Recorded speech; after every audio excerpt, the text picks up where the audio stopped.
En ce 2 janvier, journée des héroïnes et des héros nationaux, la nation haïtienne se recueille pour honorer la mémoire de celles et ceux qui ont tous sacrifié pour que nous soyons libres. Par leur solidarité, leur courage, leur vision, ils ont affirmé au monde que la liberté et la dignité humaine ne se négocient pas. Nos aïeux nous ont légué plus qu'un territoire, ils nous ont légué une patrie, un idéal et une responsabilité. Il suffit aujourd'hui de lever les yeux et de regarder les bustes de nos aïeux qui nous entourent dans cet espace, pour nous rappeler la responsabilité qui est la nôtre, celle d'être dignes de l'héritage qu'ils nous ont légué et à la hauteur du pays qu'ils ont rêvé. Un pays qui a produit tant de grands hommes et de grandes femmes ne peut pas rester prisonnier de la crise que nous traversons. Leur exemple nous oblige encore aujourd'hui à croire en la capacité de la nation à se relever et à refaire l'histoire.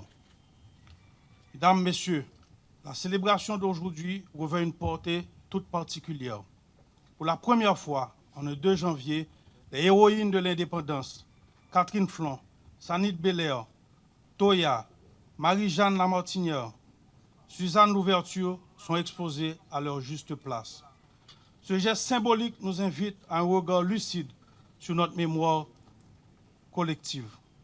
Car la contribution essentielle des femmes à la construction de la nation, et en particulier à la guerre de l'indépendance, a été trop longtemps reléguée dans le silence et l'oubli.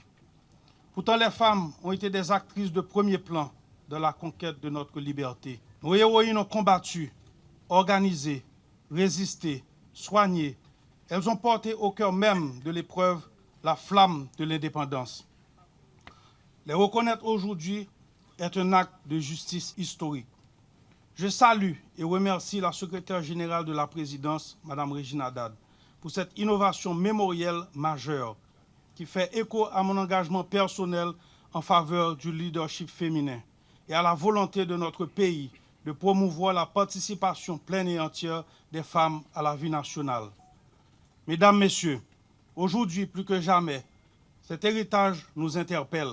Il nous rappelle que l'amour de la patrie ne se limite pas aux mots ni aux commémorations. C'est un engagement quotidien qui se traduit par des choix responsables, le respect des institutions, par le refus de la violence et la volonté constante de placer l'intérêt général au-dessus des divisions et des intérêts particuliers. Honorer la mémoire de nos aïeux aujourd'hui, ce n'est pas seulement se souvenir, c'est agir. C'est prendre la mesure de la crise que traverse notre pays et accepter ensemble d'y mettre fin. C'est refuser l'instabilité politique et choisir la voie de l'unité, de la paix, de la sagesse. C'est faire le choix du dépassement de soi, du dialogue, de la stabilité et de la continuité de l'État. Cette responsabilité incombe à toutes les forces vives de la nation, à la jeunesse haïtienne, héritière de l'idéal de liberté, aux femmes, piliers de la nation, à la diaspora, force essentielle de reconstruction, aux partis politiques, aux syndicats, au secteur religieux, au secteur privé, à la société civile, aux paysans, aux médias et aux universités, et à chaque citoyenne et à chaque citoyen. L'année qui commence est une année décisive. Elle doit être une année d'engagement civique, de participation responsable et de renouveau démocratique. Si nous avançons ensemble dans le calme et la responsabilité vers les élections, la stabilité et le développement, alors nous pourrons regarder nos aïeux avec fierté et dire « Nous avons été à la hauteur de ces sacrifices ». J'invite chacune et chacun à garder vivant tout au long de l'année le symbolisme de la mémoire des aïeux. Les honorer, ce n'est pas seulement se souvenir un jour, c'est poser chaque jour des actes responsables. C'est accepter les sacrifices nécessaires aujourd'hui, demain, dans un mois, le 7 février et l'an prochain, pour prouver que nous sommes un grand peuple. À cette heure décisive, que chacun prenne pleinement sa responsabilité devant l'histoire, devant la nation et devant la mémoire de nos aïeux. Faisons le choix de l'unité, du courage et d'un meilleur avenir pour ce pays. Vive la mémoire de nos aïeux, vive la mémoire de nos héros et héroïnes, vive la République, vive Haïti. C'est pour moi un grand honneur de prendre la parole devant vous en ce 2 janvier 2026, jour consacré à la mémoire des aïeux.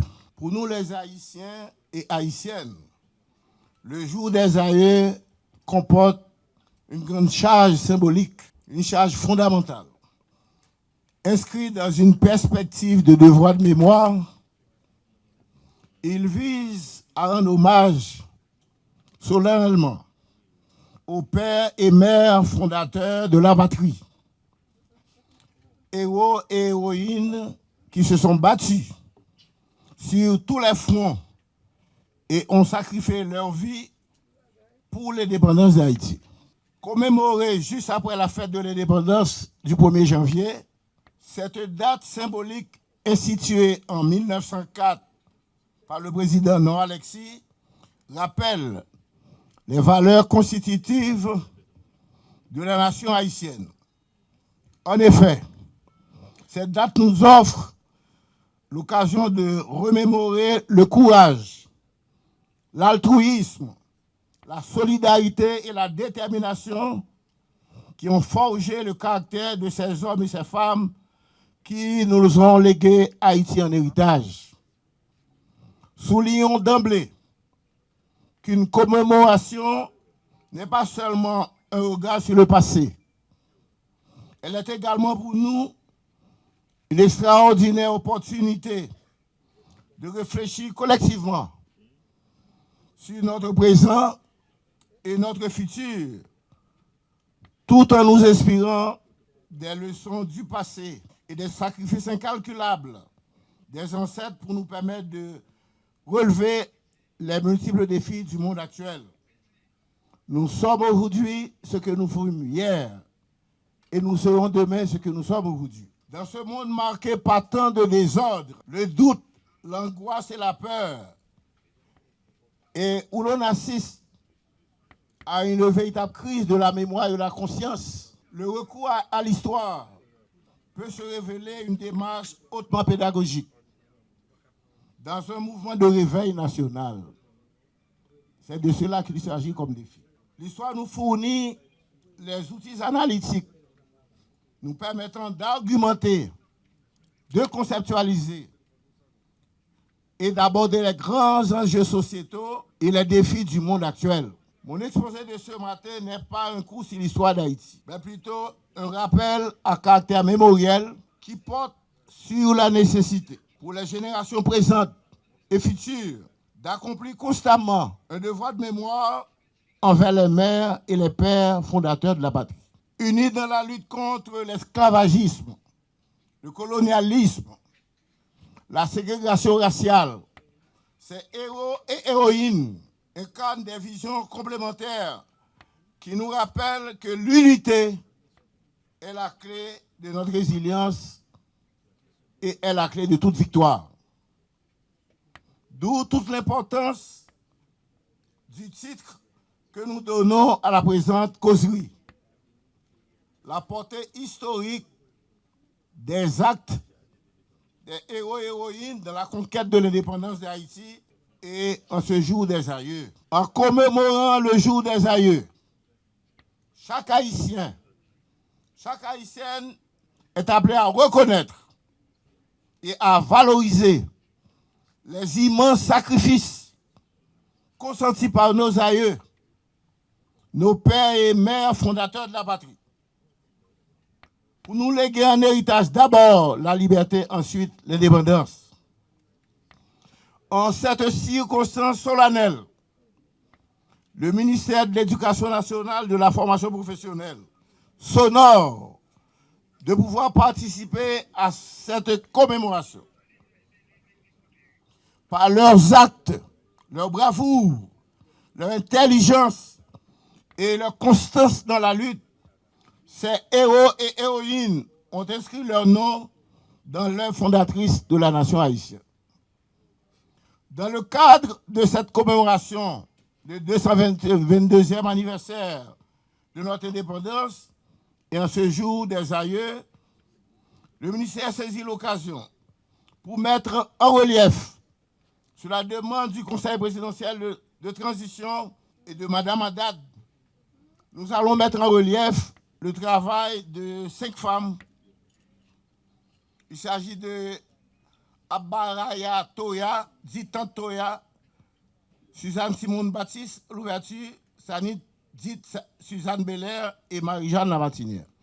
Évidemment, il n'y a pas de commémoration des aïeux sans les hommes. En choisissant de sortir ces femmes de l'ombre, et pour répondre à la demande du conseiller président, le président du conseil présidentiel de transition, le ministère de l'Éducation nationale et de la formation professionnelle a voulu rompre avec la tradition politique haïtienne consistant à ne mettre en valeur que le travail des hommes. C'est donc une histoire écrite au masculin. Pourtant, pendant toute la période coloniale, elles ont été des millions de femmes anonymes à se sacrifier pour nous rendre libres et pour l'indépendance d'Haïti. Aujourd'hui, donc le temps est donc venu de les mettre en lumière. Il est important aussi de souligner le sens de cette démarche. Il s'agit d'une conférence à caractère pédagogique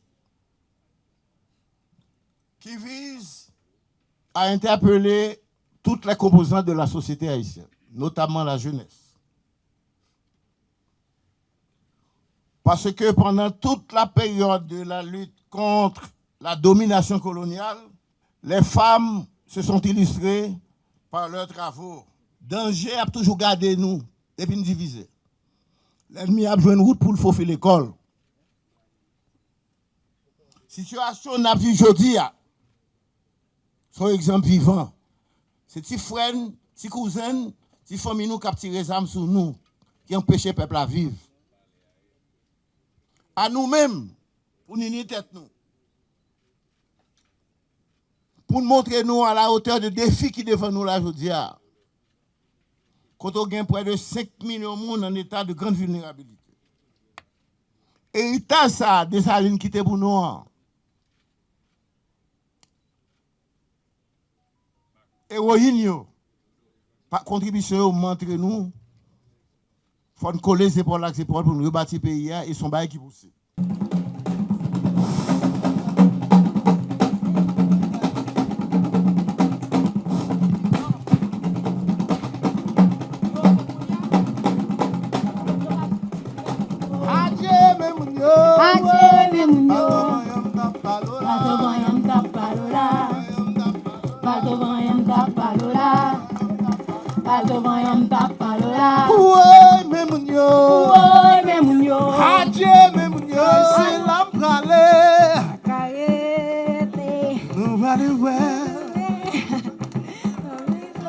Vous connaissez tout ça, mais tout ça pour la bouche. Mais c'est le même temps à moi, parce que les gens battent touche. Les jours arrivés, oh, c'est les mêmes comptés pour aller. Oh.